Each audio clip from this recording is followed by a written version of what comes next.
Hi everybody, it's Father Allen from Grace Memorial. A couple of you had mentioned that you missed my regular updates that we were doing at the beginning of the pandemic, and frankly, I've missed them too. It is absolutely one of my favorite things to do to keep us connected and up to date, so I'm happy to be talking to you again.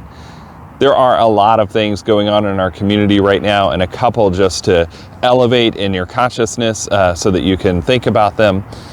The first is that every year around this time, we are looking ahead to the next year. We are thinking about how God calls us into mission and how we might partner and participate together in the coming year. And so we've sent out letters encouraging you to pledge your support, not only your financial resources, but your time and your talent, and to think about how you might participate in this community. That's one of the ways that we shape each other and form each other, is that we participate in every way possible with our whole self.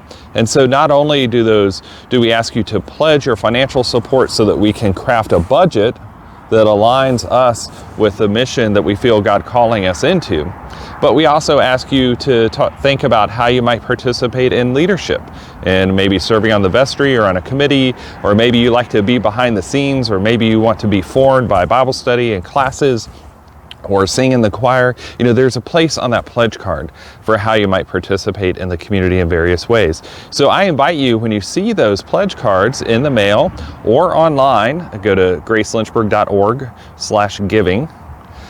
When you see those pledge cards, to think about how you participate with your whole self in this community and how you want to be formed and to help form your fellow Christians on this journey. So think about that, return those pledge cards, and also if you are not a member of Grace, if you have been a part of this community but you haven't transferred your membership officially, or maybe you haven't been baptized into the Christian faith and are considering doing that, you might also get a pledge card too. You know, this is for our whole community, how we participate together, and you're a part of that.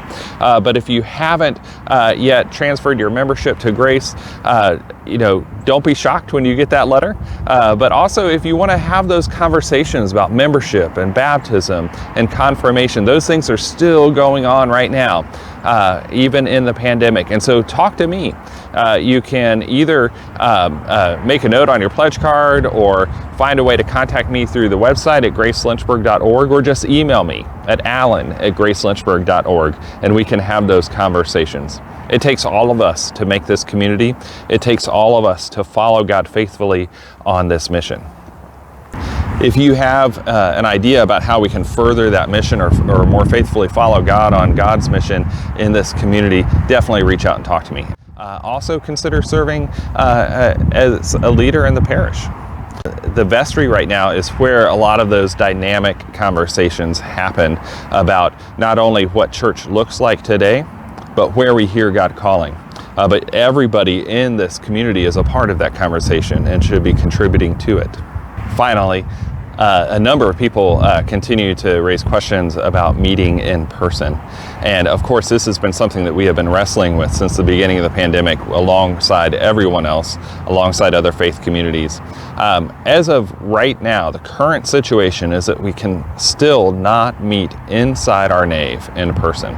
If you are craving that in-person meeting, even though we can't hug each other or shake hands and we have to wear a mask, if you are craving that, as we all are, as I am deeply, come to the Sunday afternoon Eucharist. Sundays at 4:30, we have an outdoor in-person Eucharist. The only thing that cancels it is weather. But come to that, participate, make sure to sign up so that we have our contact tracing in place if someone tests positive for the virus later on, but also so that we know, if we're really getting maxed out and have a lot of people, we can limit that.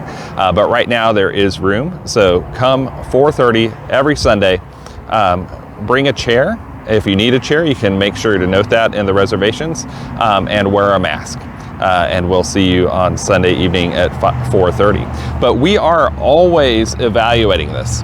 I evaluate it on, I'm not exaggerating, on a daily basis, sometimes an hourly basis. This is something that has been guiding my life in the last 6-8 months. As you can imagine, any of you that are in leadership in the church or in any other places know that this is a present concern.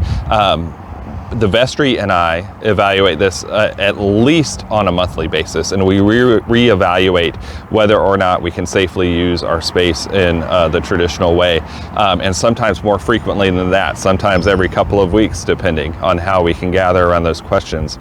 I want to tell you that in August we had met in person in the nave, and we had to back up because of a couple of things happened that were red flags for us. One were the increasing numbers in our own faith community who had tested positive for COVID, and the increasing numbers in Lynchburg. And those numbers have never come back down since that point.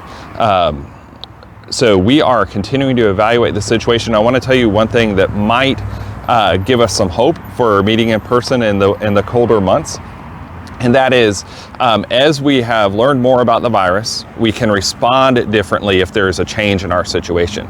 And so if the numbers change in our specific area in a positive way in Lynchburg, and there's a current trend in the northern part of Central Virginia that might lend itself to this, we can possibly have an opportunity to meet in person in the nave in the future.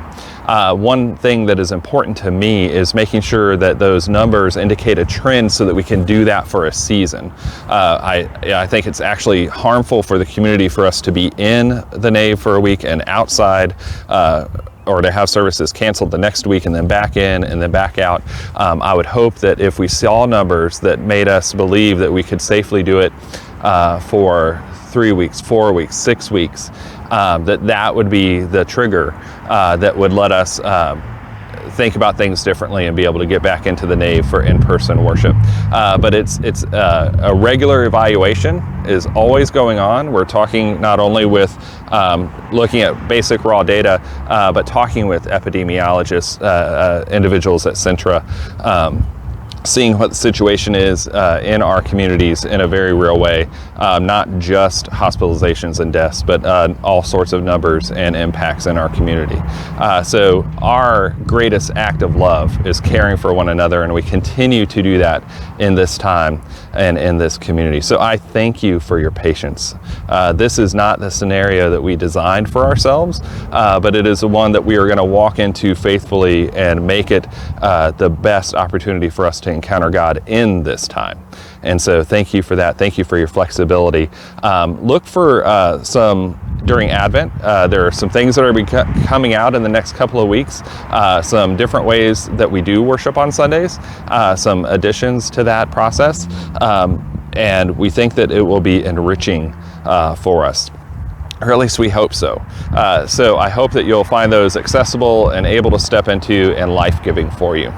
Anyway, thanks for tuning in to this update. I am excited to be doing this again, and I hope to talk to you soon. Also, I almost forgot. Today is Wednesday, and so this is the last meeting of the Bible study for this current path through Matthew. And so this has been such a great group and a great conversation.